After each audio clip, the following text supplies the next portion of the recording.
Hello and welcome to this series of video talks by influential games companies from China and the United Kingdom. This content is delivered by DIT, the UK Government Department for International Trade, and UKI, the trade body for games in the United Kingdom. DIT and UKI work in tandem to support and connect games companies to create opportunities for partnership and collaboration. In this video series, you will hear from Chinese industry experts on how to work with and enter the Chinese games market, and also from UK experts detailing how companies can establish a base in the UK and work with publishers and promotional agencies to reach the Western games audience. I hope you enjoy the presentation.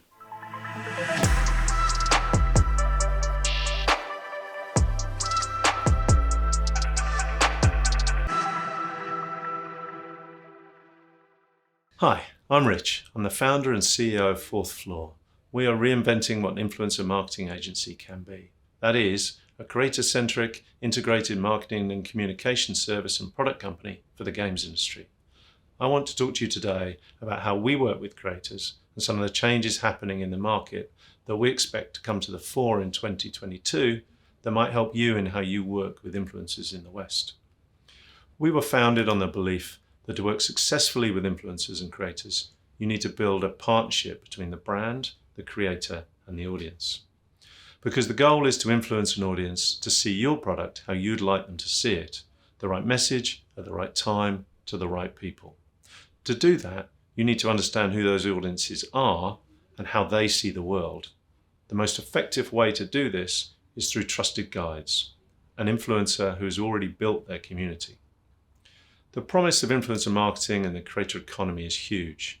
Searches for influencer marketing grew by 425% in the last year, and there are about 450 influencer marketing agencies in the world, with that number rising every day. Why is this happening? It's not because it's a fad or that it's the latest hot thing.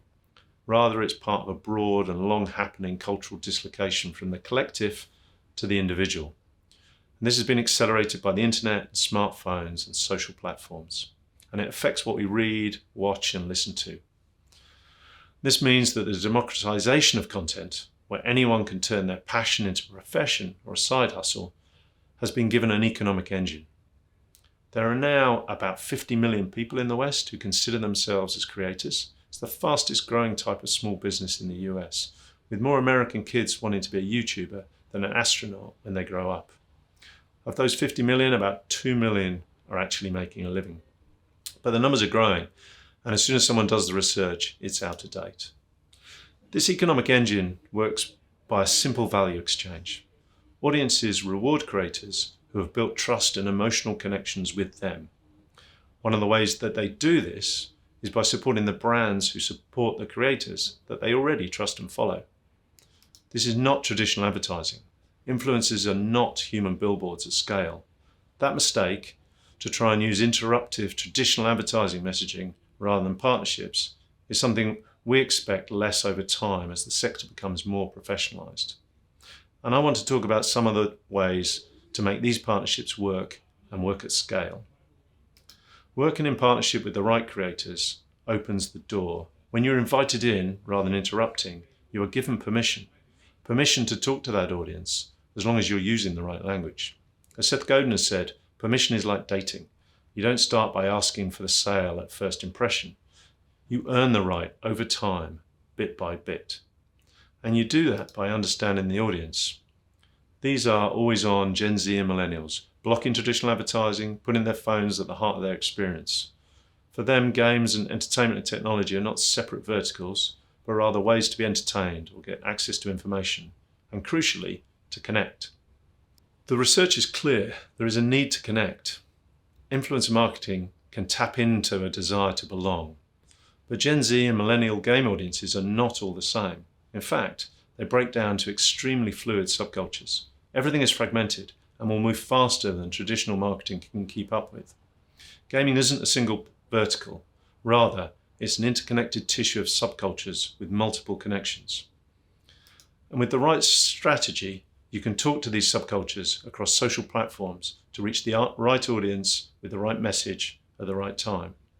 Running permission influencer marketing at scale you can trigger the majority illusion.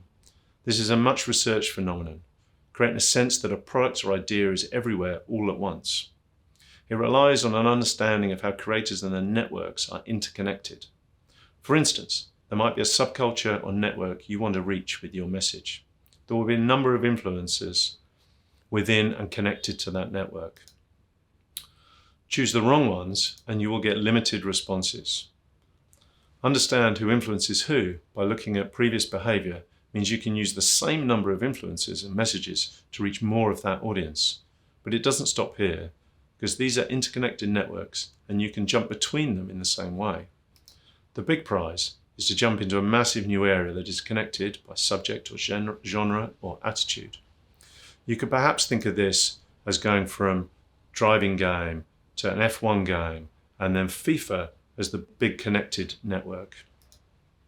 You can support the organic connections you've triggered with paid spend, but if you use the same principles, and some of those I will go on to talk about, then you can light up much more of that network. To do this for one partner, we used our proprietary Insight Engine technology not only to enable them to uncover all the potential influencers they could work with, but to understand the interconnections and propensity to cover the game and the expected audience reaction to that. Out of that grew not just a smart paid campaign, but an ambassador program, an influencer kit gifting, adding millions of organic reach and engagement to it. As we've seen, to capture this best and to have the most impact, you can't simply rely on a single or a few massive influencers. You just won't break out of their networks. The data, both from the work we've done and others, shows that utilizing a cascade effect is the most effective way to structure a campaign and trigger the majority illusion. It also means you can execute a full funnel campaign from awareness through consideration to action and even loyalty. Along with this principle, it's important to understand that not all influencers' fans are the same, and that depending on your message, you might be looking to talk to and activate different segments within that audience. To drive actions, especially purchase actions, then it's the super fans that you need to activate, and an understanding of audience and what triggers them. In terms of platforms, Twitch and YouTube remain the most potent ways to reach audiences who have an intent to buy and play games. However, just getting creators to play a game, even using the strategies I've talked about, is not enough. Using the platforms in the right way will give you the permission and authenticity you need to engage and convert an audience. For instance, we supported a partner to make the most of Twitch drops they had planned, using launch weekend Twitch activity to raise the game's profile and drive additional organic coverage.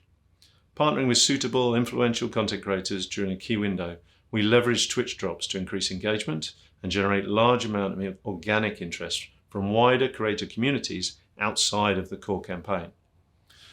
We enabled our partner to follow up on that activation with a wave of impromptu influencer kit gifting in order to thank and ingratiate high-performing streamers, strengthening their relationship with the community for the long term.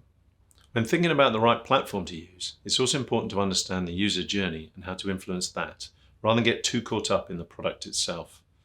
For instance, getting new players into a live game is hard when complicated systems have built up over time. We worked with a partner to get over that hurdle across YouTube and Twitch by creating challenges that guided creators through the first hours over a whole month, rather than having them struggle with the game or asking them to spend time learning it ahead of a paid campaign, which is often the case.